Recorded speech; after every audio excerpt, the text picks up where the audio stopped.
Hello बच्चों, नमस्कार। Motion मंच पर आपका स्वागत। मैं अजीम खान।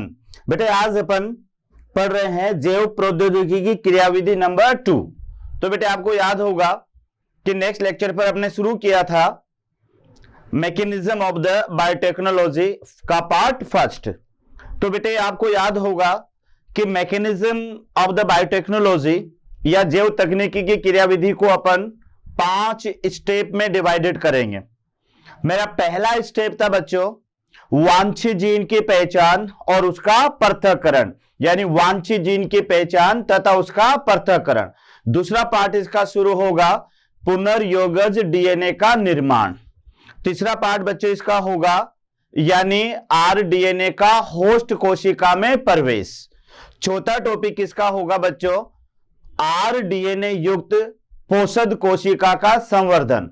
और पांचवा टॉपिक होगा वांछित जीन का लक्ष्य कोशिका में प्रवेश। और उसके बाद में जो प्रोडक्ट बनेगा वह क्रियाविधि अपन यहां पर पढ़ेंगे। तो कल अपन ने बेटो नेक्स्ट लेक्चर पर रीड किया था कि जो है वांछित जीन की पहचान और उसका पृथक्करण कैसे किया जाता है। तो वांछित जीन की पहचान जो है बच्चों वह निम्न गुणों के आधार पर की जाती है। जैसे मैंने आपसे कहा कि बेटे उस जीन के अंदर उत्पादन क्षमता ज्यादा होना चाहिए, उस जीन के अंदर कीट प्रतिरोधक क्षमता, जीवाणु प्रतिरोधक क्षमता, कवक प्रतिरोधक क्षमता ज्यादा होना चाहिए। वांछित जीन के अंदर बेटे इंसुलिन हार्मोन, वृद्धि हार्मोन, इंटरफेरोन ये बनाने की क्षमता भी होना चाहिए।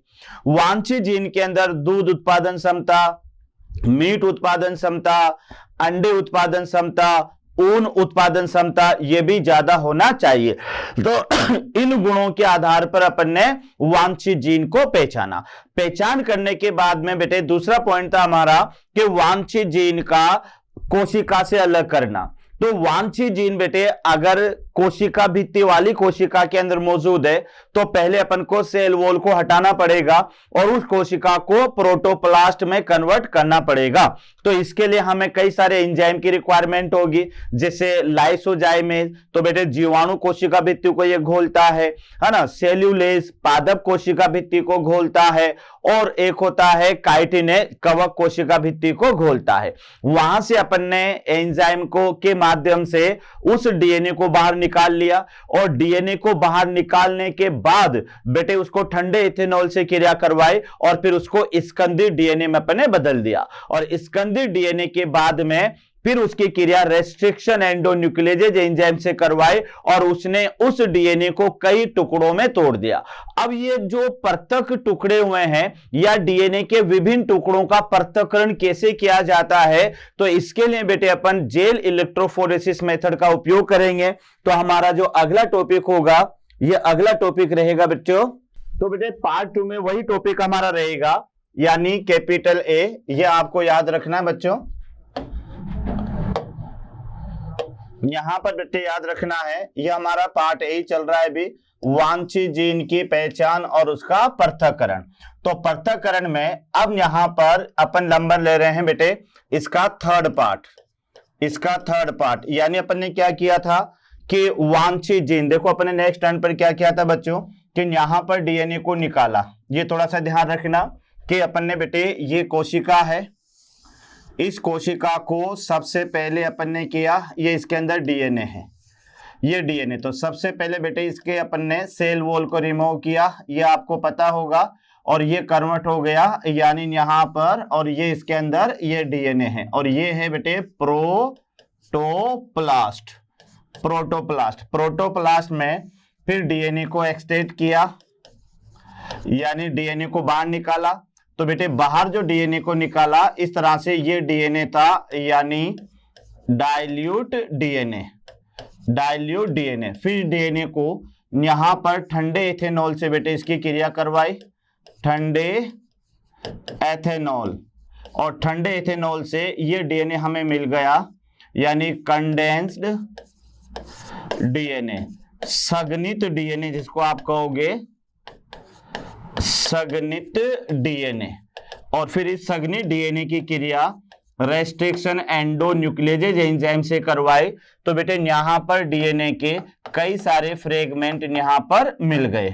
इस तरह से यानी डीएनए के विभिन्न खंड डीएनए के विभिन्न खंड, डीएनए के विभिन्न खंड। अब बेटे याद रखना कि डीएनए के विभिन्न खंडों का पृथक्करण जो किया जाएगा, यानी डीएनए खंडों का पृथक्करण, तो यहां पर ध्यान रखना डीएनए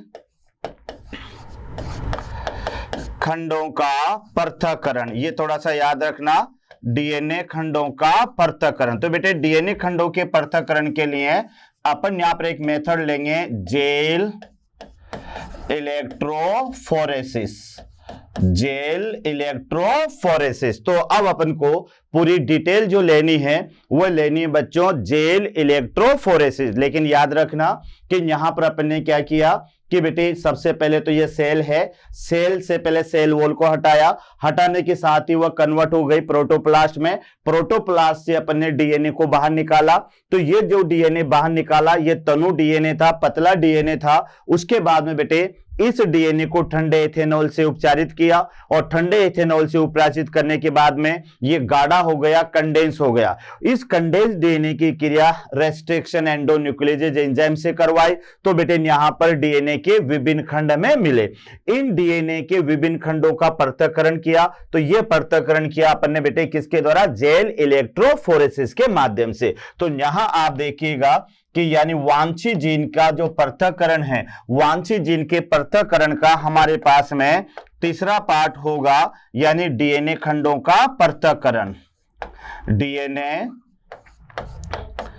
खंडों का पृथक्करण, डीएनए खंडों का पृथक्करण। तो यहां आपको याद रखना बेटे कि डीएनए खंडों का पृथक्करण जो करवाया जाएगा वह इलेक्ट्रोफोरेसिस मेथड के द्वारा करवाया जाएगा। तो यहां अपन लिख लेते हैं कि डीएनए खंडों का जो पृथक्करण है वह जेल इलेक्ट्रोफोरेसिस विधि के द्वारा किया जाता है।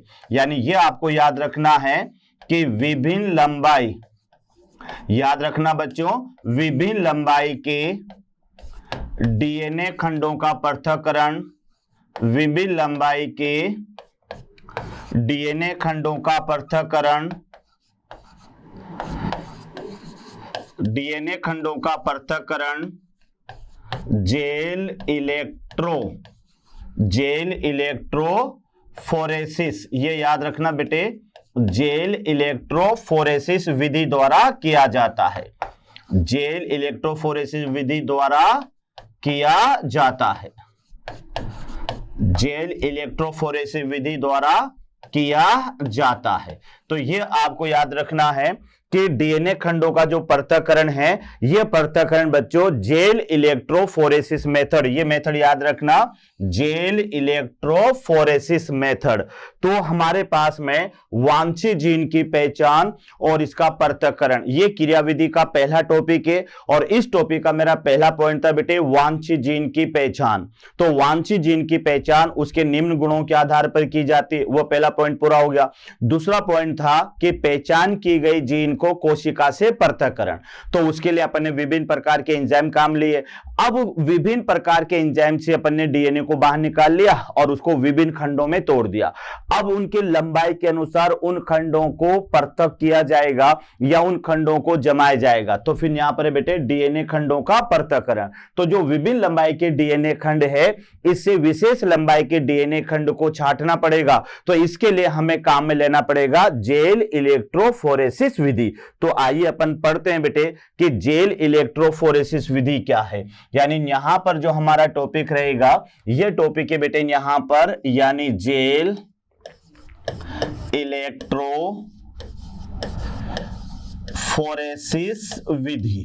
तो ये थोड़ा सा याद रखना, यहां पर ये हमारा टॉपिक है जेल इलेक्ट्रोफोरेसिस विधि। अब ये विधि होती क्या है वो यहां पर आप देख लें कि बेटे इस तरह से, यहां पर इस तरह से ये हमारे पास में ये कोई मशीन है, ये ध्यान रखना। और इस मशीन के अंदर बेटे यहां पर ये इलेक्ट्रिक फील्ड है और इसमें डीएनए के विभिन्न लंबाई के खंड यहां पर प्रेजेंट है। यानी यहां अगर आप देखेंगे तो यहां पर इसमें डीएनए के इस तरह से विभिन्न लंबाई के खंड इसके अंदर प्रेजेंट है, ठीक है। उसके बाद में बेटे यहां पर अपन ने क्या किया कि इसको इलेक्ट्रिक फील्ड के अंदर यहां पर अपन ने ये मशीन को लगा दिया, एक तरफ धनावेश है एक तरफ ऋणावेश है। तो धनावेश होगा बेटे ये तो एनोड होगा, याद रखना, और जो ऋणावेश होगा ये होगा यहां पर कैथोड, ये कैथोड होगा। यहां आपको याद रखना है कि इसके अंदर जो ये यहां पर बेटे ये इसके अंदर मिला हुआ है एगरोज जेल, यहां पर आप याद रखना है कि इसके अंदर प्रेजेंट है, यानी यहां आप देखेंगे तो बच्चों इसके अंदर प्रेजेंट है यहां पर एगरोज जेल, ये यहां है, इसमें यहां आपको याद रखना है ये एगरोज जेल, ये इसका इलेक्ट्रिक फील्ड है। और इसमें जो बेटे डीएनए खंड है यानी डीएनए खंड, तो ये जो डीएनए खंड है ये ऋणावेश वाले हैं, क्योंकि इसमें H3PO4 होता है, तो PO4-3 होने के कारण डीएनए कैसा होता है, ऋणावेशित होता है। अब अपन को यहां क्या करना है कि इसमें जैसे ही धारा प्रवाहित की जाती है, जैसे धारा प्रवाहित की जाएगी तो यहां आप देखेंगे बेटे कि ये जो डीएनए खंड होते हैं, ये डीएनए खंड अपनी लंबाई के अनुसार, यानी यहां पर अपनी लंबाई के अनुसार ये डीएनए खंड यहां पर आपको जमते हुए नजर आएंगे, अपनी लंबाई के अनुसार ये डीएनए खंड यहां पर आपको नजर आएंगे। तो आपको देख लें कि ये यहां पर डीएनए खंड है और डीएनए खंड घटती हुई लंबाई के क्रम में यहां पर व्यवस्थित हो जाते हैं, ये आप देखेंगे। तो इस तरह से ये डीएनए खंडों का जो है अव्यवस्था है या अरेंजमेंट है। लेकिन आप देखो कि डीएनए खंड जो है वो अपनी लंबाई के घटते क्रम में है बेटे, ध्यान रखना, अपनी लंबाई के घटते क्रम में है।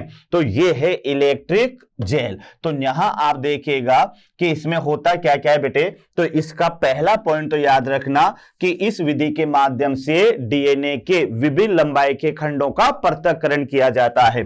तो पहला पॉइंट याद रखिएगा कि डीएनए के खंडों का, यानी जो डीएनए के सेगमेंट होते हैं, डीएनए के जो सेगमेंट होते हैं उन सेगमेंटों का पृथक्करण किया जाता है। तो ये थोड़ा सा याद रखना कि यहां पर आपको याद रखना है, देखो पहले समझ लो होता क्या है बेटे कि यहां पर जो डीएनए होता है ना ये ऋणात्मक आवेश वाला होता है, और ये जो ऋणात्मक आवेश वाला डीएनए है तो ये गति किस ओर करेगा बच्चों, यानी ये गति करेगा किसी पॉजिटिव आवेश की तरफ। तो पॉजिटिव आवेश तो ये रहा बेटे, यहां पर ये एनोड है, ये पॉजिटिव आवेश है, और ये कैथोड है, ये नेगेटिव आवेश है। तो डीएनए पर जब चार्ज होता है कौन सा, ऋणात्मक, और इसमें इलेक्ट्रिक फील्ड के रूप में अपन इस्तेमाल करते हैं एगरोज जेल का। अब जैसे बेटे इसमें धारा प्रवाहित की जाती है तो ये जो ऋणात्मक डीएनए के खंड होते हैं ये धनात्मक एनोड की तरफ गति करते हैं। लेकिन ये जो गति होती है बच्चों, ये गति डीएनए खंडों के घनत्व और उसके आकार या लंबाई के आधार पर होती है। जो डीएनए का खंड बड़ा होगा उसका घनत्व भी ज्यादा होगा, तो बेटे उसमें गति कम होगी, और जो डीएनए का खंड छोटा होगा उसका घनत्व या वजन कम होगा तो उसमें गति ज्यादा होगी। तो बेटे अब आप बता सकते हो कि जिसमें गति ज्यादा होगी वो सबसे आगे रहेगा और जिसमें गति कम होगी वह पीछे रहेगा। तो इतना सा दिमाग लगा लेना कि जो खंड छोटा होगा उसमें गति ज्यादा और जो खंड बड़ा होगा उसमें गति कम। तो बेटे लंबाई के आधार पर ये डीएनए के खंड यहां पर व्यवस्थित हो जाते हैं, यानी सबसे आगे छोटा, फिर उसके पीछे उससे छोटा, फिर उसके पीछे उससे छोटा, फिर सॉरी ध्यान से कि सबसे आगे तो बेटे छोटा, फिर उसके पीछे उससे थोड़ा बड़ा, फिर थोड़ा बड़ा, फिर बड़ा, यानी जो बड़ा खंड होगा वो सबसे पीछे रहेगा क्योंकि उसमें गति सबसे कम होगी, और जो सबसे छोटा होगा वो सबसे आगे रहेगा क्योंकि उसमें गति ज्यादा होगी। तो याद रखना जेल इलेक्ट्रोफोरेसिस में लंबाई के घटते क्रम में डीएनए के खंड व्यवस्थित होते हैं। फिर आप याद कर लो कि डीएनए का जो खंड होता है वो ऋणात्मक आवेश वाला होता है फास्फोरिक एसिड के कारण। अब इसमें हुआ क्या बच्चों कि जैसे अपन ने इसमें धारा प्रवाहित करवाई तो ये ऋणात्मक आवेश जो डीएनए का खंड है ये किस ओर गति करेगा, धनावेश एनोड की तरफ गति करेगा। ये जो गति होगी ये डीएनए के खंडों के घनत्व और उसकी लंबाई के आधार पर होगी, यानी जो बच्चों डीएनए का खंड बड़ा होगा उसका घनत्व ज्यादा तो उसमें गति कम रहेगी, और जो डीएनए का खंड छोटा होगा उसका घनत्व कम होगा तो गति ज्यादा रहेगी। तो आप अंदाजा लगा लें कि जो खंड छोटा होगा यानी उसका घनत्व कम होगा, वो सबसे आगे की तरफ व्यवस्थित होगा, फिर बेटे उसके पीछे उससे थोड़ा बड़ा, फिर और बड़ा, फिर बड़ा, यानी सबसे पीछे की तरफ जो रहेगा वह बड़ा और अधिक घनत्व वाला खंड रहेगा। उसके बाद में जब ये विभिन्न लंबाई के आधार पर ये डीएनए खंड यहां पर व्यवस्थित हो जाते हैं, तो बेटे जो डीएनए खंड को हमें चाहिए, जो इंजर्ड साइट का यानी अलग अलग विकल जो डीएनए होता है उनके अंदर अलग अलग इंजर्ट साइट होती है। किसी के अंदर बेटे 8 से 10 किलो बेस पेयर की होती है, किसी के अंदर जो है 25 किलो बेस पेयर की होती है, किसी के अंदर 30 किलो बेस पेयर की, और जितने ज्यादा बेस पेयर होंगे डीएनए खंड की लंबाई उतनी ही ज्यादा होगी। तो यहां पर वांछित डीएनए खंड, जिस लंबाई का डीएनए खंड हमें चाहिए उसको चूज कर लिया जाता है। फिर इस डीएनए खंड को बेटे अभिरंजित किया जाता है किसके द्वारा? इथियम ब्रोमाइड के द्वारा। और इथियम ब्रोमाइड से अभिरंजित करने के बाद में इसको अल्ट्रावायलेट प्रकाश में देखा जाता है, तो वहां पर ये ब्राइट ऑरेंज कलर का ये दिखाई देता है, और फिर वहां से इसको हटा लिया जाता है या यहां से जेल इलेक्ट्रोफोरेसिस से कट करके निकाल लिया जाता है। तो यह घटना छीलन यानी इलूसीलन कहलाती है या इलूशन कहलाती है। तो ये सारे के सारे मेथड बेटे अपन को याद करना है जेल इलेक्ट्रोफोरेसिस में। तो पहला तो इसका उपयोग लिखें कि इसमें किया क्या जाता है। तो बेटे डीएनए खंडों को या डीएनए खंडों के जो विभिन्न लंबाई के डीएनए खंड है उनका पृथक्करण किया जाता है। तो यहां आप लिख सकते हैं कि जेल इलेक्ट्रोफोरेसिस के अंदर बेटे जो विभिन्न लंबाई के डीएनए खंड होते हैं उनका पृथक्करण किया जाता है। तो मैं पहला पॉइंट आपको यहां पर बता देता हूं कि इस विधि के माध्यम से विभिन्न लंबाई, ये याद रखना बेटे, विभिन्न लंबाई के डीएनए खंडों का पृथक्करण किया जाता है। विभिन्न लंबाई के डीएनए खंडों का पृथक्करण किया जाता है। विभिन्न लंबाई के डीएनए खंडों का पृथक्करण किया जाता है, पृथक्करण किया जाता है। तो ये थोड़ा सा याद रखना कि इस विधि के माध्यम से डीएनए के विभिन्न खंडों की लंबाई का पृथक्करण किया जाता है। तो ये आपको याद रखना है कि जेल इलेक्ट्रो क्या किया जाता है। तो बच्चों इसकी डेफिनेशन तो आपको याद हो गई कि जेल इलेक्ट्रोफोरेसिस मेथड का उपयोग कहां किया जाएगा। तो जो रेस्ट्रिक्शन एंडोन्यूक्लियेज एंजाइम ने डीएनए को विभिन्न खंडों में तोड़ दिया था, जहां छोटा भी होगा, बड़ा भी होगा, मध्यम भी होगा, तो बेटे उन खंडों में से हमें जो वांछित डीएनए का खंड चाहिए उसे अपन को जेल इलेक्ट्रोफोरेसिस के माध्यम से अपन चूज करेंगे। कोई अपने इतना आसान नहीं है कि अपनी मर्जी से अपन को ये डीएनए खंड नजर आ जाए। तो बेटे इसका पहला पॉइंट आप याद रखना जेल इलेक्ट्रोफोरेसिस का कि विभिन्न लंबाई के डीएनए खंडों का पृथक्करण किया जाता है, यानी जो हमें लंबाई का खंड चाहिए वो इसके माध्यम से अपन पृथक कर सकते हैं। अब इसके लिए दूसरा पॉइंट आपको याद रखना है बेटे, इस विधि में जो डीएनए होता है यानी डीएनए खंड कैसा होता है, यह डीएनए खंड ऋणात्मक आवेश वाला होता है। यह भी आपको याद रखना है, ऋणात्मक आवेश, ऋणात्मक आवेश यानी नेगेटिव चार्ज, ऋणात्मक आवेश वाला होता है। तो ये आपको थोड़ा सा याद रखना है, क्योंकि अगर ये याद नहीं होगा तो फिर आपको ये पता कैसे चलेगा कि डीएनए एनोड की तरफ गति करेगा या कैथोड की तरफ गति करेगा। तो ये भी क्वेश्चन आ सकता है बेटे एमसीक्यू में। थोड़ा ध्यान रखना कि जेल इलेक्ट्रोफोरेसिस मेथड के दौरान जो डीएनए के खंड होते हैं वह ऋणात्मक आवेश वाले होते हैं। अतः ये जेल इलेक्ट्रोफोरेसिस का जो इलेक्ट्रिक फील्ड है या विद्युत क्षेत्र है उसमें पॉजिटिव आवेश यानी एनोड की तरफ गति करेगा। तो ये ध्यान रखना बेटे, डीएनए का खंड जो है नेगेटिव आवेश वाला होता है, तो ये आपको याद रखना। अतः यह, तो ये भी आपको यहां पर याद रख लें, अतः यह खंड जेल इलेक्ट्रोफोरेसिस में, जेल इलेक्ट्रोफोरेसिस विधि में या मशीन में पॉजिटिव आवेश एनोड की ओर गति करते हैं, पॉजिटिव आवेश एनोड की ओर गति करते हैं, तो बच्चों यहां पर भी आपको ये क्वेश्चन याद रखना है कि जेल इलेक्ट्रोफोरेसिस के अंदर जो डीएनए खंड होते हैं बेटे वह जेल इलेक्ट्रोफोरेसिस में पॉजिटिव आवेश यानी एनोड की तरफ गति करते हैं। ये क्वेश्चन 2-3 बार एग्जाम में आ चुका है। तो ये आपको थोड़ा सा याद रखना है, यानी किस ओर गति करते हैं, एनोड की ओर गति करते हैं। यहां तक तो बेटे नो डाउट आपको समझ में आ गया होगा। लेकिन अब ये जब गति करते हैं तो इनमें गति किसके आधार पर होती है, ये सबसे इंपॉर्टेंट पॉइंट है। तो मैंने आपसे क्या कहा था कि जेल इलेक्ट्रोफोरेसिस में जो गति है बेटे, ये गति डीएनए खंडों के घनत्व और उनकी लंबाई के आधार पर होती है। तो ये याद रखना, पहला पॉइंट आप देख लो बेटे, जेल इलेक्ट्रोफोरेसिस मेथड क्या किया जाएगा कि डीएनए के जो विभिन्न लंबाई के खंड हैं, इन खंडों का पृथक्करण जो है वह जेल इलेक्ट्रोफोरेसिस विधि के माध्यम से किया जाता है। और अब क्या होगा कि जेल इलेक्ट्रोफोरेसिस में बेटे विद्युत क्षेत्र के रूप में मैं आगे बताऊंगा, अभी जेल इलेक्ट्रोफोरेसिस में एग्रो जेल का उपयोग किया जाता है, यह भी अपन यहां पर लिखेंगे। और ये जो एग्रो जेल है ये समुद्री खरपतवार होते बेटे उससे प्राप्त किया जाता है।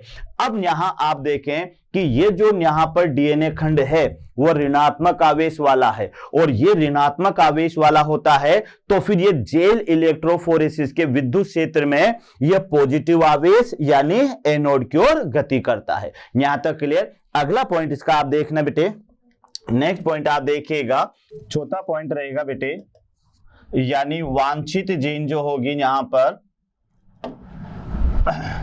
यानी जेल इलेक्ट्रोफोरेसिस में, जेल इलेक्ट्रोफोरेसिस में इलेक्ट्रिक फील्ड के रूप में, इलेक्ट्रिक फील्ड के रूप में बेटे ये आपको थोड़ा ध्यान रखना है कि जेल इलेक्ट्रोफोरेसिस में इलेक्ट्रिक फील्ड के रूप में एगरोज जेल, ये थोड़ा सा ध्यान रखना है बेटे। यानी यहां पर आपको याद रखना है कि इसके अंदर जो काम में लिया जाएगा वह एगरोज जेल के रूप में लिया जाएगा। इलेक्ट्रिक एगरोज जेल का उपयोग किया जाता है, एगरोज जेल का उपयोग किया जाता है।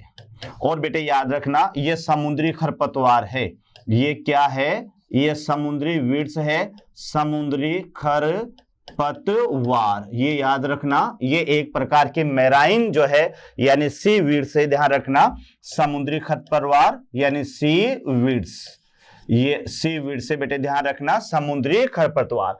तो जेल इलेक्ट्रोफोरेसिस विधि के अंदर जो इलेक्ट्रिक फील्ड होगा उसमें अपन इस्तेमाल करेंगे एग्रो जेल का। और ये जो एग्रो जेल होती बेटे ये जो है क्या कहते हैं, समुद्री खरपतवार है। आगे आप यहां पर देखोगे कि बेटे यहां पर इसमें क्या होगा कि जो डीएनए खंडों की जो गति है वो उनके घनत्व और लंबाई के आधार पर होती है। बहुत ही इंपॉर्टेंट पॉइंट है, सबसे इंपॉर्टेंट पॉइंट है बेटे, ध्यान रखना कि डीएनए खंडों की जो गति है, डीएनए खंडों की एनोड की ओर गति, ये याद रखना बेटे, एनोड की ओर गति, डीएनए खंडों की एनोड की ओर गति, उनके घनत्व, ये सबसे इंपॉर्टेंट है बेटे, उनके घनत्व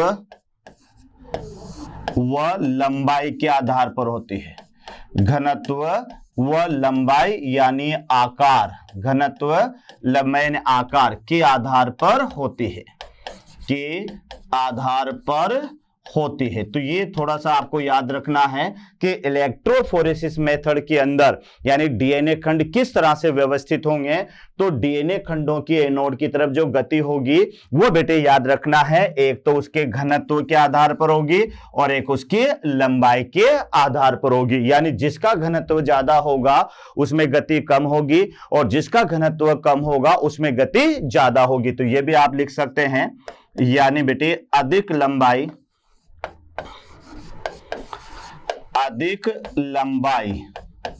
यानी अधिक लंबाई का माने अधिक घनत्व भी आप ले सकते हैं। अधिक लंबाई के खंड में गति कम होगी, याद रखना, गति कम, तथा कम लंबाई के खंड में, यह भी याद रखना बेटे, कम लंबाई का माने कम घनत्व में गति अधिक होगी, तो ये भी आपको याद रखना है कि इलेक्ट्रोफोरेसिस मेथड में क्या होता है। तो एक बात समझ लो बच्चों यहां पर कि अधिक लंबाई का जो डीएनए खंड है उसमें तो गति होगी कम, ये ध्यान रखना, तथा कम लंबाई का जो डीएनए खंड है उसमें गति होगी ज्यादा। यानी न्यू समझ लो कि एक तो मोटा तगड़ा आदमी है बेटे 100 टन का या 1 टन का आदमी है, और एक हमारे पास में जो है केवल 50 किलो का है। तो जो फर्राटे से दौड़ेगा वो तो बेटे 50 किलो वाला है, ज्यादा तेज दौड़ेगा ना, और जो मोटा तगड़ा आदमी होगा वो तो क्या करेगा कि वो तो वही जो है क्या कहते हैं ज्यादा नहीं दौड़ पाएगा। तो ये याद रखना कि यहां पर भी वही वाली बात है कि जिसका वजन ज्यादा है यानी जिसका घनत्व ज्यादा है उसमें गति कम होगी, और जिसका घनत्व कम है उसमें गति ज्यादा होगी। यानी अब ये जो डीएनए खंड है ये लंबाई के आधार पर जमेंगे, किस क्रम में, घटते हुए क्रम में। यानी डीएनए के खंड लंबाई के घटते हुए क्रम में जो है वह इलेक्ट्रोफोरेसिस मेथड में व्यवस्थित होते हैं। तो यहां आप याद रखना, ये भी पॉइंट बहुत इंपॉर्टेंट है बेटे। अतः अपन ये कह सकते हैं, अतः डीएनए के विभिन्न खंड, डीएनए के विभिन्न खंड, ये याद रखना बेटे, डीएनए के विभिन्न खंड अपनी लंबाई के, ये याद रखना बेटे, अपनी लंबाई के घटते क्रम में व्यवस्थित होते हैं। अपनी लंबाई के घटते क्रम, ये याद रखना बेटे, अपनी लंबाई के घटते क्रम में व्यवस्थित होते हैं। तो ये क्वेश्चन भी आपको याद रखना है, लंबाई के घटते क्रम में व्यवस्थित होते हैं। तो ये जेल इलेक्ट्रोफोरेसिस में एक एक पॉइंट को समझते हुए याद रखना तो बेटे याद हो जाएगा, वरना तो सिर्फ स्पेलिंग ही याद होगी कि इलेक्ट्रोफोरेसिस क्या होता है। तो एक बार फिर समझ ले कि इलेक्ट्रोफोरेसिस एक विधि है जिसके माध्यम से डीएनए के खंडों का पृथक्करण किया जाता है। तो बेटे इसमें क्या किया जाता है कि ऋणात्मक आवेश वाले विभिन्न लंबाई के डीएनए के खंड होते हैं जो विद्युत क्षेत्र में ये गति करेंगे धनावेश एनोड की तरफ। यहां पर विभिन्न लंबाई के जो डीएनए खंड होते हैं बेटे उसी के आधार पर गति होती है। जो लंबाई में ज्यादा होता है गति कम होगी, जो लंबाई में ज्यादा होगा मतलब कम होगा उसमें गति ज्यादा होगी। तो बेटे यहां पर जब ये जमेंगे तो ये बड़ा खंड तो पहले आएगा, फिर छोटा, फिर छोटा, फिर छोटा, इस तरह से लंबाई के घटते क्रम में। ये क्वेश्चन याद रखना, पहला क्वेश्चन तो क्या आएगा बच्चों कि इलेक्ट्रोफोरेसिस में जो गति होती है वो किस पर निर्भर करती है।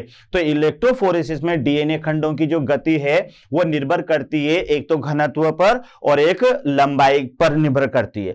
अब जब अपन इलेक्ट्रोफोरेसिस में ये गति करवाएंगे तो ये लंबाई के घटते क्रम में जमेंगे, यानी जो छोटा होगा वो सबसे आगे की तरफ होगा और जो बड़ा होगा सबसे पीछे की तरफ होगा। तो यहां आप देख लें, अतः डीएनए के विभिन्न खंड अपनी लंबाई के घटते क्रम में, ये वर्ड याद रखना, अपनी लंबाई के घटते क्रम में व्यवस्थित होते हैं। देखो कैसे होते हैं कि यहां पर ये बड़ा खंड है, फिर ये छोटा खंड, फिर ये छोटा खंड, फिर ये छोटा खंड, फिर ये छोटा खंड। तो आप देख लें ये डीएनए के खंड बेटे जो व्यवस्थित हुए ये कैसे हुए, लंबाई के घटते क्रम में व्यवस्थित होते हैं।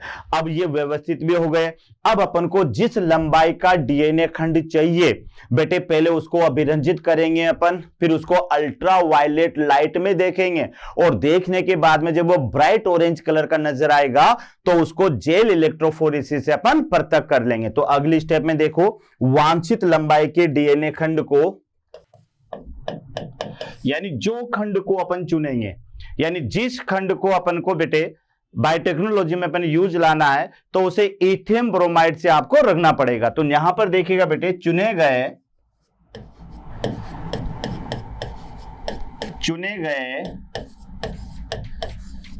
डीएनए खंड को इथियम ब्रोमाइड से, ये विशेष ध्यान रखना बेटे, यह अधिकतर क्वेश्चन आता है। चुने गए डीएनए खंड को इथियम ब्रोमाइड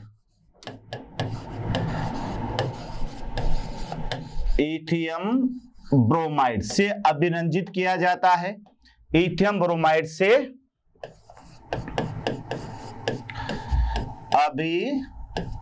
अभिरंजित किया जाता है। तो ये आपको थोड़ा सा याद रखना बेटे कि अब क्या हुआ कि वहां पर बेटे ऋणात्मक आवेश की वजह से डीएनए के खंड अपनी लंबाई के घटते क्रम में व्यवस्थित हो गए, और उन घटते क्रम में जो व्यवस्थित हुए हैं तो वहां पर विशेष इंजर्ड साइट का जो डीएनए खंड है उसे चुना जाएगा और उस खंड को इथियम ब्रोमाइड से अभिरंजित किया जाएगा, और इसे अभिरंजित किया जाता है तथा इसे, यह भी याद रखना बेटे, तथा इसे अल्ट्रावायलेट लाइट यानी यहां याद रख लें पराबैंगनी प्रकाश, ये भी इसमें यूज होता है बच्चों, यानी अल्ट्रावायलेट लाइट यानी पराबैंगनी प्रकाश में देखा जाता है। तो ये याद रखिएगा कि सबसे पहले चुने गए खंड को अपन ने क्या किया कि बेटे इथियम ब्रोमाइड से अभिरंजित किया और उसके बाद में उसे अल्ट्रावायलेट लाइट में देखा। तो देखने के बाद में बेटे क्या नजर आता है अपन को कि यहां पर देखा जाता है, अतः यह ब्राइट ऑरेंज कलर बैंड के रूप में दिखाई देता है। अतः यह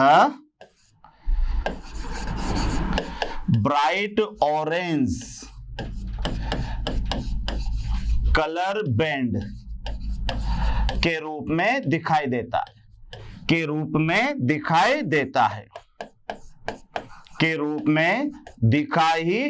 है। तो यहां पर आपने देखा कि जिस खंड को अपन ने चुना है तो बेटे वह खंड जो होता है उसे पहले इथियम ब्रोमाइड से अभिरंजित करेंगे, और इथियम ब्रोमाइड से अभिरंजित करने के बाद में इसे अल्ट्रावायलेट लाइट में देखेंगे, और देखने के साथ ही हमें क्या दिखाई देगा कि बेटे ये ब्राइट ऑरेंज कलर बैंड के रूप में दिखाई देगा। और फिर इसको क्या करना है कि इस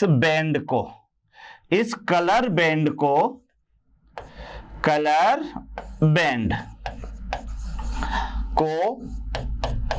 जेल इलेक्ट्रोफोरेसिस से निकाल लिया जाता है, जेल इलेक्ट्रोफोरेसिस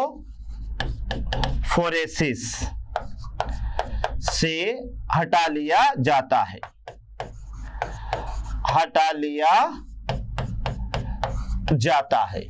यह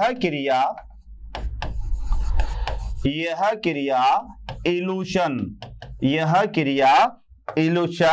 यानी छीलन कहलाती है। यह क्रिया इलूशन और सीलन कहलाती है। तो ये बच्चों यहां पर हमारे पास में हो गया। तो आप देखो कि अपन ने जिस खंड को चुना है पहले उसे इथियम ब्रोमाइड से अभिरंजित किया, उसके बाद में उसको अल्ट्रावायलेट लाइट में देखा, और देखने में हमें क्या नजर आया बच्चों कि ये ब्राइट ऑरेंज कलर बैंड के रूप में हमें दिखाई दिया, और इस बैंड को इलेक्ट्रोफोरेसिस जेल से अपन कट कर लेते हैं, उसको वहां से हटा लेते हैं, तो फिर इसको अपन यहां पर कहेंगे छीलन यानी इलूशन। तो ये तो इलेक्ट्रोफोरेसिस जेल है, यानी हमारा टॉपिक क्या था कि बेटे डीएनए खंडों का पृथक्करण। तो एक बार अपन रिपीट कर ले बेटे, हमारा क्रियाविधि का पहला पार्ट है जिसको अपन ने नाम दिया वांछित जीन की पहचान तथा इसका पृथक, वही पार्ट चल रहा है बेटे। उसके भी 4 टॉपिक है, याद रखना। पहला टॉपिक था हमारा वांछित जीन की पहचान, दूसरा टॉपिक था बेटे वांछित जीन का कोशिका से पृथक्करण, और तीसरा टॉपिक हमारा यह है कि डीएनए खंडों का पृथक्करण। अब अपन ने क्या किया कि इलेक्ट्रोफोरेसिस से हमें एक विशेष लंबाई के डीएनए खंड को चुन लिया और उसको इलेक्ट्रोफोरेसिस जेल से निकाल भी लिया, लेकिन बेटे ये एक ही खंड है, अब इसका गुणन करवाना पड़ेगा। तो यहां पर चुने गए वांछित डीएनए खंड का गुणन, अगली जो स्टेप आएगी हमारे पास में, अगली जो स्टेप रहेगी बेटे वह स्टेप ये रहेगी, यानी तीसरे नंबर की जो स्टेप यहां पर रहेगी वह रहेगी चुने गए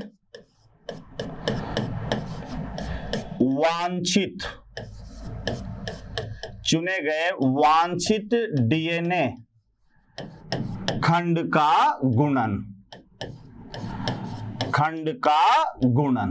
यानी multiplication of the desire gene, यानी जो खंड हमने बेटे इल्यूशन के थ्रू जेल इलेक्ट्रोफोरेसिस से बाहर निकाला उस डीएनए खंड का गुणन करवाना है, यानी उस डीएनए खंड को अपन को मल्टीपल करवाना है। तो बेटे इस डीएनए खंड के मल्टीप्लीकेशन के लिए हम पीसीआर विधि का उपयोग करेंगे, पॉलीमरेज चेन रिएक्शन का उपयोग करेंगे। और ये जो पॉलीमरेज चेन रिएक्शन होती है ये कुछ ही समय के अंदर कुछ ही समय के अंदर बच्चों एक अणु डीएनए खंड से कई हजार अणु डीएनए खंड बना लेती है, तो इसे अपन जीन एम्प्लीफिकेशन भी कहेंगे और अपन क्या कहेंगे इसे, यानी जीन क्लोनिंग भी कहेंगे। तो आइए इसके बारे में अपन पढ़ते हैं बेटे।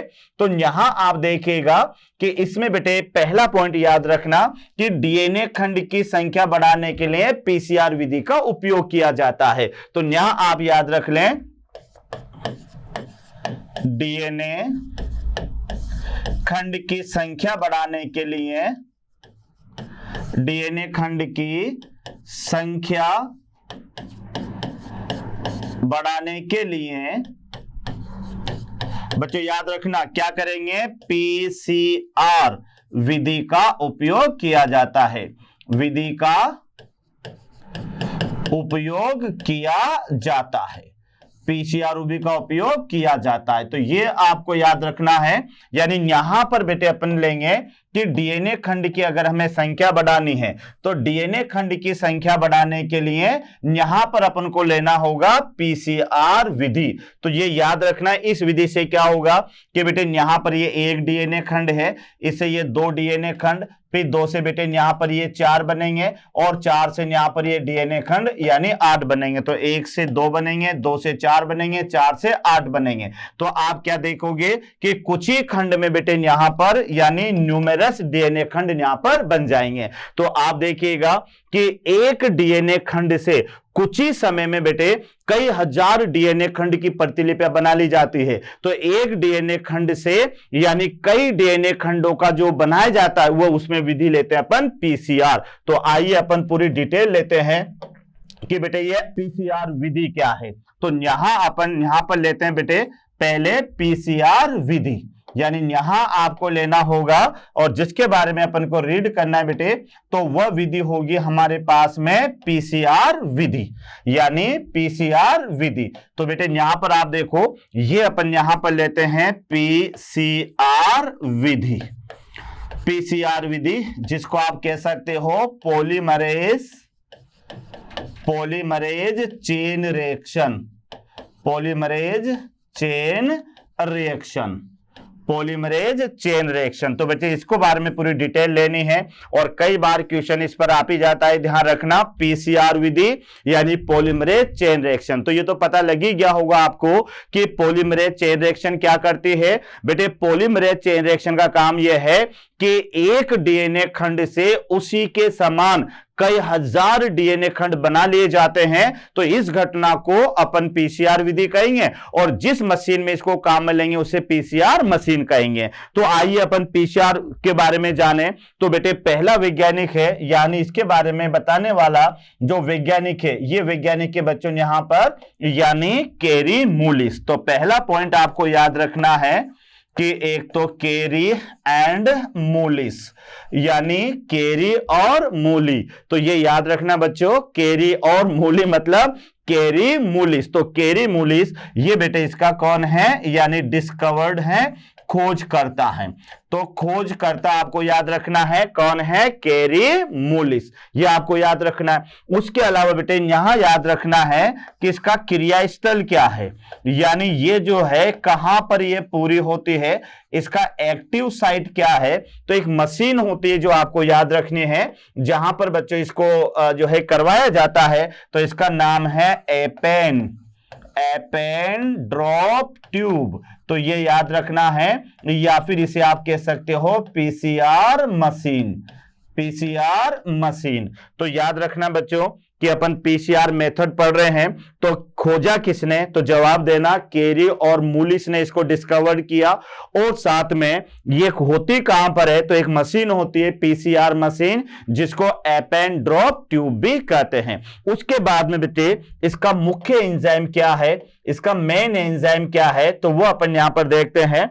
यानी इसका तीसरा पॉइंट अपन देखें पीसीआर का, तो पीसीआर का तीसरा पॉइंट है मुख्य एंजाइम, मुख्य एंजाइम, यानी इसका मेन एंजाइम क्या है। तो इसका जो मुख्य एंजाइम है वह भी आपको याद रखना है, और ये मेन एंजाइम है आरएनए पॉलीमरेज, या फिर इसको आप कहोगे टेक पॉलीमरेज, टेक पॉलीमरेज, या बेटे इसको कहोगे आप डीएनए पॉलीमरेज, डीएनए पॉलीमरेज। तो पीसीआर विधि में भाग लेने वाला पहला मुख्य एंजाइम है टेक पॉलीमरेज। यहां टेक का क्या मतलब है बच्चों? तो ये टेक का मतलब है थर्मस एक्वेस्टिकस, थर्मस एक्वेस्टिकस। ये एक जीवाणु होता है बेटे जो गर्म झरनों में पाया जाता है, तो वहां से इस एंजाइम को रिसीव करते हैं, तो इसका नाम है थर्मस एक्वेस्टिकस। तो याद रखना पीसीआर विधि के अंदर मुख्य एंजाइम जो होगा, ये मुख्य एंजाइम का नाम होगा थर्मस एक्वेस्टिकस यानी टेक पॉलीमरेज, या फिर इसे आप कह सकते हैं डीएनए पॉलीमरेज, डीएनए पॉलीमरेज। तो यहां तक क्लियर हुआ बेटे? अच्छा, ये डेफिनेशन क्या है इसकी, यानी पीसीआर होती क्या है? तो मैं बार बार रिपीट कर रहा हूं बेटे कि पीसीआर एक ऐसी विधि है जिसके माध्यम से बेटे कुछ ही समय में एक अणु डीएनए खंड से कई सारे अणु डीएनए खंड बना लिए जाते हैं। तो यहां आप लिख सकते हैं निर्मित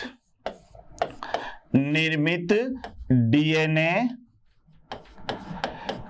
खंडों की संख्या, निर्मित डीएनए खंडों की संख्या बराबर होगा यानी 2 की पावर n, और n बराबर यहां पर है बेटे number of PCR, number of PCR. यानी यहां पर याद रखना है कि निर्मित डीएनए खंडों की जो संख्या है, यह संख्या होगी बेटे 2 की पावर n, 2 की पावर n। अब अगर क्वेश्चन आ जाए कि 64 डीएनए खंड बनाने के लिए कितनी पीसीआर की आवश्यकता होगी, ये क्वेश्चन मैं देता हूं बेटे आपको, यानी 64 डीएनए खंड, 64 डीएनए खंड बनाने के लिए, 64 डीएनए खंड बनाने के लिए, 64 डीएनए खंड बनाने के लिए कितनी पीसीआर की आवश्यकता होगी, कितनी पीसीआर की आवश्यकता होगी, कितनी पीसीआर की आवश्यकता होगी।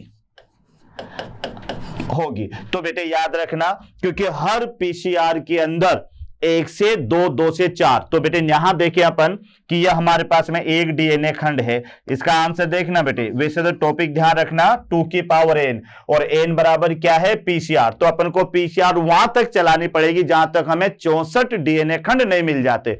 तो देखो एक डीएनए खंड था, इससे बने 2, 2 से बने बेटे 4, 4 से बने 8, 8 से बने 16, 16 से बने 32, और 32 से बने 64।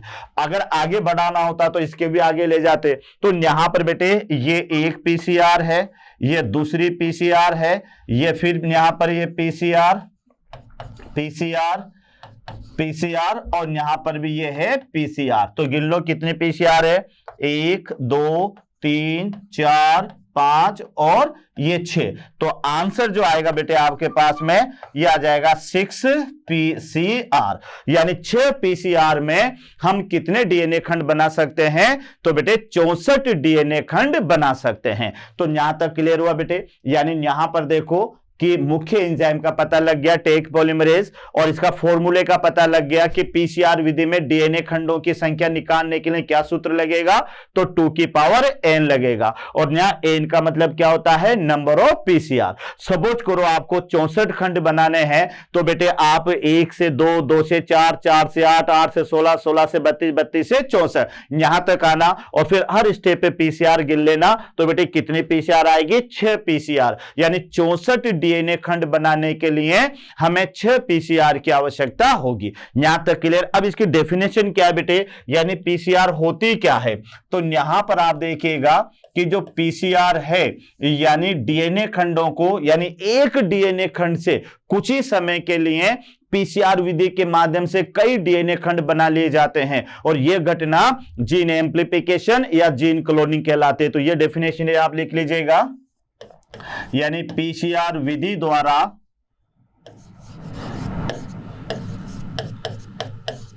एक डीएनए खंड से, ये याद रखना बेटे, एक डीएनए खंड से कुछ ही समय में कुछ ही समय में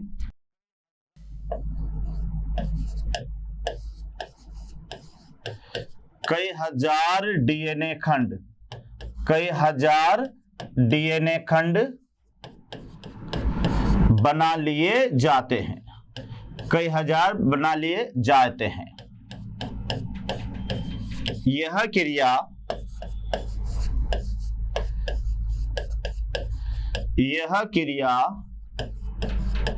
जीन एम्प्लीफिकेशन या फिर बेटे इसे आप क्या कहोगे, जीन आवर्धन कहलाती है। जीन एम्प्लीफिकेशन या जीन आवर्धन कहलाती है, जीन आवर्धन कहलाती है। तो ये यहां पर आप देख लें, जीन आवर्धन कहलाती है, जीन एम्प्लीफिकेशन या फिर इसे आप क्या कहेंगे, जीन आवर्धन। तो ये मेरी परिभाषा है बेटे पीसीआर की, यानी आपको याद रखना है कि पीसीआर विधि के द्वारा एक डीएनए खंड से कुछ ही समय में कई हजार डीएनए खंड बना लिए जाते हैं। तो यह क्रिया जीन एम्प्लीफिकेशन या जीन आवर्धन कहलाती है। तो यह थोड़ा सा आपको याद रखना है, जीन एम्प्लीफिकेशन या जीन आवर्धन। तो बेटे यहां पर आप देखो कि ये जो जीन आवर्धन है, यानी एक डीएनए से 4, 8, 10 इस तरह से बेटे बनते हुए चले जाएंगे। अब ये जो पीसीआर विधि है, ये 3 अवस्थाओं में पूरी होगी, याद रखना, यानी पीसीआर मेथड, और ये मेथड बेटे यानी 3 स्टेप में पूरा होगा। ये जो मेथड है ये 3 स्टेप में पूरा होगा, जो आपको याद रखना है। तो 3 स्टेप में पहला मेथड जो अपन पढ़ेंगे, ये पढ़ेंगे बेटे डीनेचुरेशन, यानी इसको आप कहोगे विकृतीकरण। इसके बारे में पढ़ेंगे आगे, क्योंकि इसमें बेटे डीएनए को 2 भागों में तोड़ा जाता है। दूसरा मेथड जो होगा, ये होगा बेटे यहां पर यानी एनेलिंग, और एनेलिंग का माने है आरएनए प्राइमर का जुड़ाव। तो ये आपको याद रखना है, ये दूसरी विधि इसमें एनेलिंग आएगी। और तीसरी जो स्टेप होगी वो होगी एक्सटेंशन, यानी इसको आप कहोगे बेटे प्रसार। तो ये 3 अवस्थाओं में पीसीआर विधि पूरी होती है। तो एक बार देख लें आप कि पीसीआर विधि में क्या याद हुआ आपको, है ना। वापस रिपीट करें बेटे कि पीसीआर विधि एक ऐसी विधि है जिसमें एक डीएनए खंड से कुछ ही समय में कई हजार डीएनए खंड बना लिए जाते हैं। तो ये तो पीसीआर विधि हो गई बेटे। पीसीआर विधि का क्रियास्थल क्या है, तो एपेन ड्रॉप ट्यूब है, या फिर क्या याद है बेटे, यानी पीसीआर मशीन। पीसीआर का मुख्य एंजाइम कौन है, तो टैग पॉलीमरेज है या फिर डीएनए पॉलीमरेज है। खोजा किसने बेटे पीसीआर को, तो केरी एंड मूलिस ने इसको डिस्कवर किया। यहां तक भी क्लियर हुआ। और पीसीआर विधि में डीएनए खंडों की संख्या का सूत्र क्या है, तो वह है 2 की पावर n, और n बराबर यहां पर है नंबर ऑफ पीसीआर।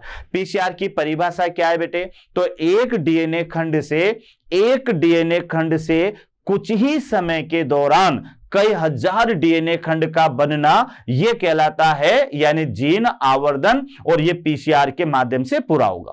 पीसीआर विधि जो है बच्चों, यह 3 अवस्थाओं में पूरी होगी, जिसका नेम आपको क्रमवाइज याद रखना है कि पहला तो है डीनेचुरेशन, दूसरा है एनेलिंग, और तीसरा है एक्सटेंशन यानी प्रसार। तो मैं इसको डायग्राम से आपको समझाता हूं कि किस तरह से ये 3 मेथड है।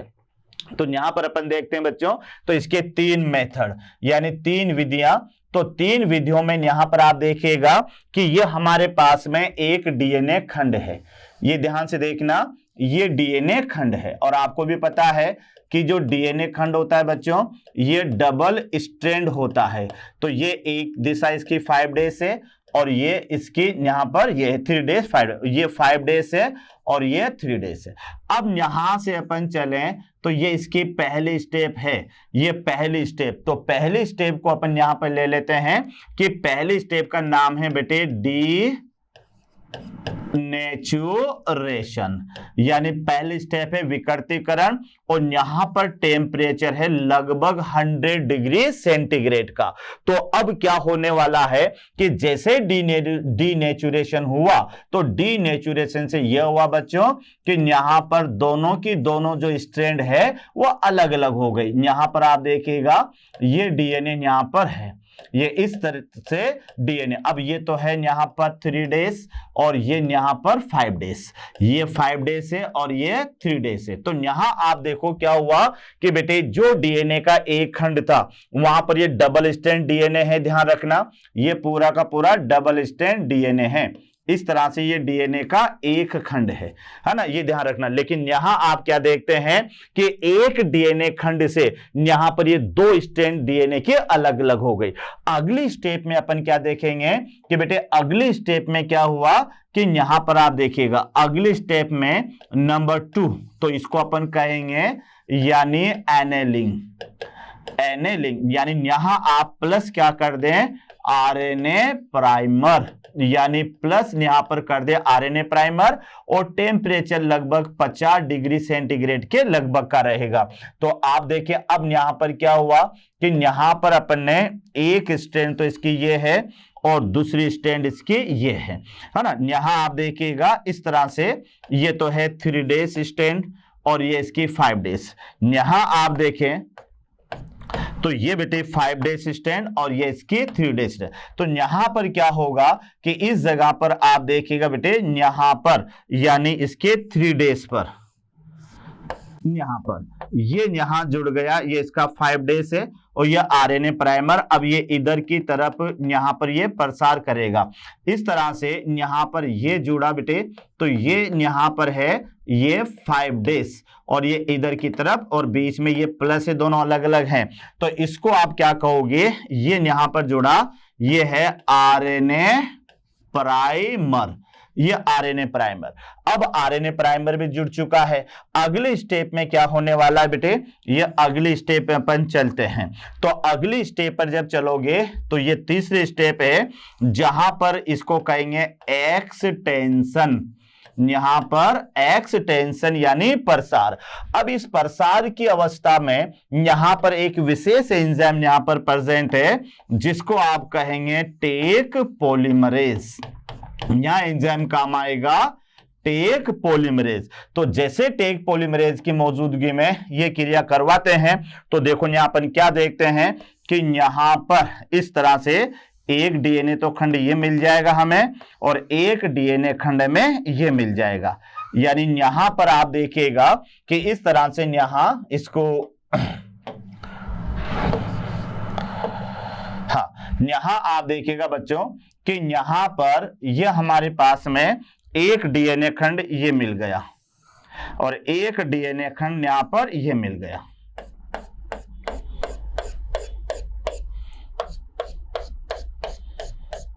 ये मिल गया, यानी एक अणु डीएनए से हमें यहां पर कितने मिल गए, 2 अणु डीएनए। तो यहां पर लिख सकते हैं 2 मॉलिक्यूल्स ऑफ डीएनए। आगे अगर बढ़ाओगे तो बेटे 2 से 4 हो जाएंगे, 4 से 8, इस तरह से ये बढ़ते बढ़ते कितने भी हो सकते हैं। तो ये हमारे पास में है डीनेचुरेशन यानी पीसीआर की क्रियाविधि। तो पीसीआर की क्रियाविधि में आप ये देखो कि बच्चे यहां पर अपन इसको 3 अवस्थाओं में बांटा है, डीनेचुरेशन, एनेलिंग और एक्सटेंशन। तो अब ये क्रियाविधि क्या होती है, हाँ, तो अब यहां पर बेटे यानी पीसीआर की 3 स्टेप। तो यहां आप लिख सकते हैं पीसीआर की विधियां। पीसीआर की विधियां एक बार और मैं आपको समझा दूं कि बेटे पीसीआर में क्या हुआ है, वहां आप एक बार और देख लें। हाँ, यहां पर एक बार अच्छी तरह से देख लें कि पहले स्टेप तो है डीनेचुरेशन।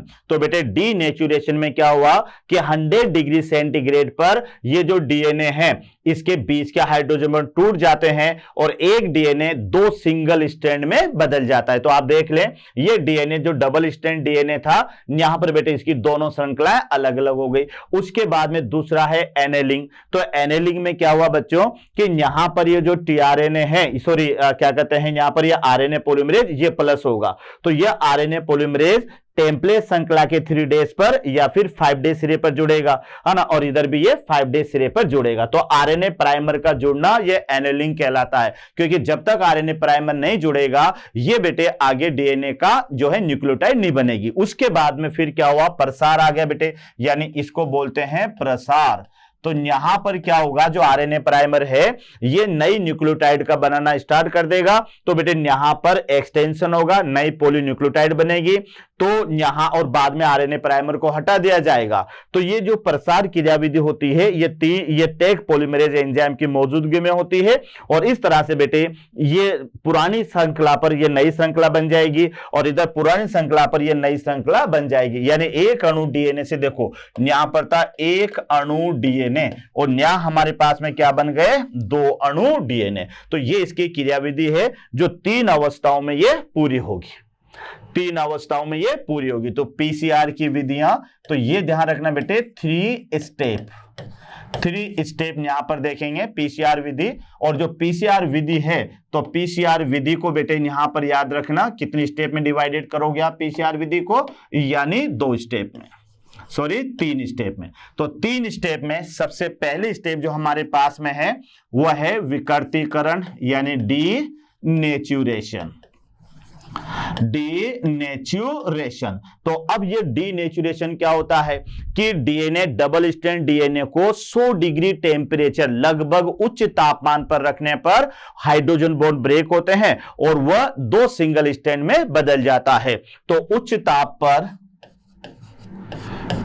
ताप पर ये याद रखना बेटे, उच्च ताप पर यानी लगभग 100 डिग्री सेंटीग्रेड, उच्च ताप पर डबल स्ट्रैंड डीएनए को, डबल स्ट्रैंड डीएनए खंड को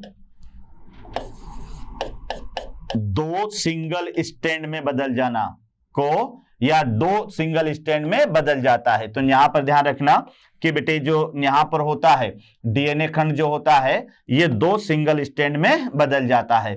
तो यहां आप देख लें कि उच्च तापमान पर डबल स्ट्रैंड डीएनए खंड का 2 सिंगल स्ट्रैंड में बदलना। तो बेटे ये थोड़ा सा याद रखना है कि डीनेचुरेशन में ये हुआ कि ये हमारे पास में ये डबल स्ट्रैंड डीएनए है, और यहां अपन क्या देखते हैं कि ये हमारे पास में ये बदल गया 2 सिंगल स्ट्रैंड में। तो सीधी सी परिभाषा है, याद रख लेना कि डीनेचुरेशन का क्या मतलब है कि डबल स्ट्रैंड वाला जो डीएनए खंड था बच्चों वो 2 सिंगल स्ट्रैंड में बदल जाता है। और ये भी याद रखना कि ये दोनों की दोनों जो सिंगल स्ट्रैंड है ये सांचे का कार्य करती है। डीएनए डुप्लीकेशन में तो एक ही स्ट्रैंड सांचे का काम करती है, यहां पर डीएनए की दोनों स्ट्रैंड सांचे का कार्य करती है। तो ये तो यहां पर डीनेचुरेशन है। दूसरी स्टेप जो आपको याद है ये है एनेलिंग। दूसरी स्टेप है बेटे एनेलिंग, यानी इसमें याद रखना, सीधा सा याद रख लीजिएगा, आरएनए प्राइमर का निर्माण। यानी यहां पर क्या होगा कि यहां पर जो आरएनए है, यानी यहां पर बेटे आरएनए प्राइमर का जुड़ना। तो ये याद रखना, आरएनए प्राइमर का जुड़ना ये कहलाता है एनेलिंग। यानी एनेलिंग का मतलब ये है, क्योंकि याद है ना बच्चों कि आरएनए प्राइमर डीएनए द्विगुणन की कुंजी है, क्योंकि जब तक डीएनए का डुप्लीकेशन स्टार्ट नहीं होगा जब तक आरएनए प्राइमर नहीं जुड़ेगा। तो बेटे 5 डेज सिरे पर ही आरएनए प्राइमर जुड़ता है, और आरएनए प्राइमर जुड़कर डीएनए के द्विगुणन की शुरुआत करता है। तो डीएनए के द्विगुणन की, क्योंकि आपको पता है दोनों श्रृंखला अलग अलग हो गई, अब इस श्रृंखला पर नया डीएनए की श्रृंखला बनेगी और उस नीचे वाली श्रृंखला पर भी नए डीएनए की श्रृंखला बनेगी। तो जहां से नए डीएनए की श्रृंखला का बनना शुरू होगा वहां पहले आरएनए प्राइमर जुड़ेगा, और यह आरएनए प्राइमर जुड़कर और नई डीएनए श्रृंखला का निर्माण की शुरुआत कर देता है। तो इस अवस्था को एनेलिंग कहते हैं। अब शुरुआत तो हो गई, अब तो लंबी श्रृंखला बननी है। बेटे शुरुआत किसने कर दी, आरएनए प्राइमर ने इसकी शुरुआत कर दी। अब यहां पर तीसरी स्टेप जो इसकी आएगी बच्चों, ये आएगी प्रसार, यानी एक्सटेंशन, जिसको आप कहेंगे प्रसार। तो प्रसार का माने क्या होता है बेटे, फैलना होता है। तो नई डीएनए श्रृंखला की शुरुआत कहां से होगी थी, आरएनए प्राइमर ने शुरुआत कर दी। अब नई न्यूक्लियोटाइड आकर आपस में जुड़ेगी बेटे, और जुड़कर एक लंबी श्रृंखला बनाएगी, जिसे अपन डीएनए की नई श्रृंखला कहेंगे। तो यहां पर आप ध्यान रखना, यानी टेक पॉलीमरेज, या फिर इसका दूसरा नाम क्या है, डीएनए पॉलीमरेज।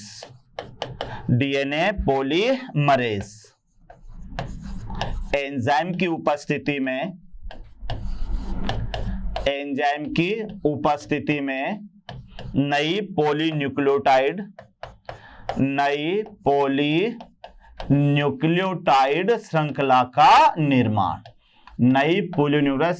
का निर्माण। तो इस तरह से आप ये देख लें, इस तरह से एक डीएनए खंड से कई सारे डीएनए खंड यहां पर बन जाएंगे। तो ये 3 विधियां बेटे पीसीआर की जो 3 स्टेप में पूरी होती है, पहले डीनेचुरेशन, फिर एनेलिंग और फिर एक्सटेंशन। तो डीनेचुरेशन में क्या हुआ कि जो डीएनए की दोनों श्रृंखलाएं थी, उनके बीच का हाइड्रोजन बॉन्ड टूटे और ये दोनों श्रृंखलाएं एक दूसरे से अलग अलग हो गई। तो डबल स्ट्रैंड डीएनए का सिंगल स्ट्रैंड डीएनए में बदलना, ये डीनेचुरेशन है, जो उच्च तापमान में ये होता है। और ये जो दोनों सिंगल स्ट्रैंड डीएनए की है, ये यहां पर टेम्पलेट का कार्य करेगी, दोनों जो है सांचे का कार्य करेगी।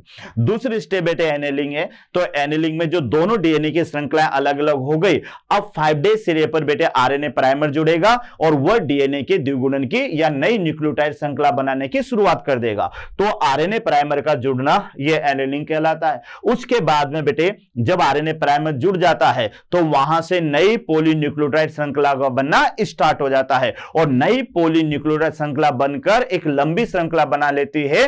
तो इस घटना को प्रसार या फिर एक्सटेंशन कहेंगे। तो एक तरह से नई पॉलीन्यूक्लियोटाइड श्रृंखला बन रही है बेटे, तो वहां पर एंजाइम काम आएगा टेक पॉलीमरेज या फिर डीपोलराइजेशन। तो इस तरह से हम क्या देखते हैं कि एक अणु डीएनए खंड से हमने कई हजार डीएनए खंड यहां पर बना लिए गए हैं। तो यह था हमारे पास में, यानी क्रियाविधि का पहला पार्ट था बेटे, वांछित जीन की पहचान और उसका पृथक्करण। तो अगर बेटे एक बार फिर मैं आपको बता देता हूं कि क्रियाविधि का यह पहला पार्ट है कैपिटल ए, और इसमें 4 बिंदु मैंने आपको बताया। पहला बिंदु मैंने बताया कि वांछित जीन की पहचान। तो बेटे वांछित जीन की जो पहचान है वह उसके निम्न गुणों के आधार पर होती है। उत्पादन क्षमता है, कीट प्रतिरोधक क्षमता है, जीवाणुरोधी क्षमता है। उसके बाद में वांछित जीन का कोशिका से पृथक करना, तो बेटे इसके लिए कई सारे एंजाइम काम में लेते हैं, सेल्यूलेज, काइटिनेज, लाइसोजाइमेज। तो इस तरह से अपन वांछित जीन को कोशिका से अलग निकाल लेते हैं और ठंडे इथेनॉल से क्रिया करके उसको संघनित कर लेते हैं, और फिर एंडोन्यूक्लियेज एंजाइम की मदद से उसको छोटे छोटे खंडों में बदल देते हैं। तीसरी स्टेप थी बेटे हमारे पास में कि डीएनए के कई खंडों का पृथक्करण, यानी विशेष लंबाई के खंड को अपन किस तरह से सेपरेट करेंगे। तो इसके लिए अपन ने पढ़ा इलेक्ट्रोफोरेसिस जेल। तो इलेक्ट्रोफोरेसिस जेल में डीएनए के खंड अपने लंबाई के घटते क्रम के अनुसार जम जाते हैं और विशेष लंबाई के खंड को अपन वहां से निकाल लेते हैं। यहां तक क्लियर। फिर जो विशेष लंबाई का खंड हमने निकाला है, अब इसकी संख्या बढ़ानी है। तो वांछित जीन के खंड की संख्या बढ़ाने के लिए फिर अपन किस विधि का प्रयोग करते हैं, यानी पीसीआर विधि का प्रयोग करते हैं। और पीसीआर विधि के माध्यम से अपने क्या किया कि जो खंड हमने वहां से निकाला बेटे जेल इलेक्ट्रोफोरेसिस से, उस खंड का गुणन करवाया और कुछ ही समय में एक डीएनए खंड से कई हजार डीएनए के खंड यहां पर बन जाते हैं। तो एक अणु डीएनए से उसी के जैसे कई अणु डीएनए का बनना, इसको जीन आवर्धन भी कहते हैं, जीन क्लोनिंग भी कहते हैं, या फिर जीन एम्प्लीफिकेशन भी कहते हैं। तो पहली स्टेप यहां पर पूरी बेटे। नेक्स्ट लेक्चर के अंदर अपन स्टेप जो है सेकेंड स्टेप पर आएंगे, जिसको अपन कहेंगे पुनर्योगज डीएनए का निर्माण। ठीक है बेटे, तो यहां पर आज इतना ही काफी था, तो ये आपको याद रखना है। ओके तो बच्चों, मोशन मंच की ओर से आपको एक बार फिर धन्यवाद। थोड़ी मेहनत करिएगा बच्चों, क्योंकि बायोटेक्नोलॉजी इतनी आसानी से क्लियर नहीं होती है। तो एक एक पॉइंट को थोड़ा ध्यान से समझे और अच्छी तरह से इसको पढ़े। ओके बेटे, थैंक यू। आशा करता हूं हमारे टॉप एजुकेटर का यह लेक्चर आपको पसंद आया होगा। अगर पसंद आया है तो वीडियो को लाइक करिए, चैनल को सब्सक्राइब करिए और शेयर भी करिए, क्योंकि ज्ञान बांटने से बढ़ता है और सही बताऊं तो पुण्य भी मिलता है। मुझे सुनने के लिए बहुत बहुत धन्यवाद। Thank you.